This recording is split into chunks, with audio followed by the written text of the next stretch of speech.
এসে নদীর বাইম মাছ, এনেছে বাইম মাছ, গুতুম মাছ আমাদের বাসায় বলি। আর এটা হচ্ছে এখানে পাঁচমিশালি মাছ, চিংড়ি মানে একসাথে দিয়ে চরচড়া করছে। আর এটা হচ্ছে নদীর বড় মাছ। আর গরুর মাংস এটা কালকে রান্না করছিল, ও দেশি মুরগির মাংস। কালকে দেশি মুরগি খাইছি বাড়ির পালা, তারপরে আবার গরুর মাংস, পোলাও। তো আজকে সকালের খাবারটা একবারে মানে মাছের লেগে বেস্ট হয়ে গেছে। তার মধ্যে যেতেন খাসির মাংস, মা ওই বাড়ির আপ্যায়ন। আর হাঁসের ডিম ভাজি, মানে সব ঘরোয়া প্রাকৃতিক জিনিস, মানে বাইরের কোনো জিনিস নাই, ফরমালিন মুক্ত খাবার দাবার। কেমন আছে আলকারি?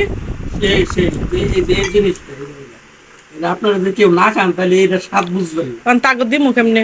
আপনারা কেউ যদি খাইতে চান তাহলে তো দর্শক করেন, মায়ের বাড়ি নিয়ে এখন মনে হয় নদীর এপার কমেন্ট বক্সে জানান।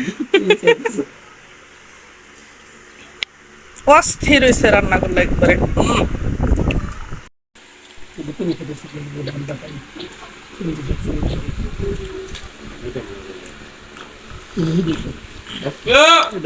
এই যে নদীর মাছ, এটা হচ্ছে নদীর বাইম মাছ, খুব মজা, খুব খুব মজা। মজা।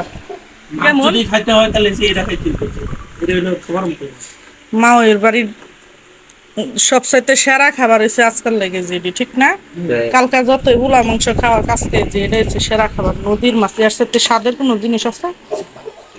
তুমি আর মাছের হলেও না, তুমি কিন্তু সবসময় খাও।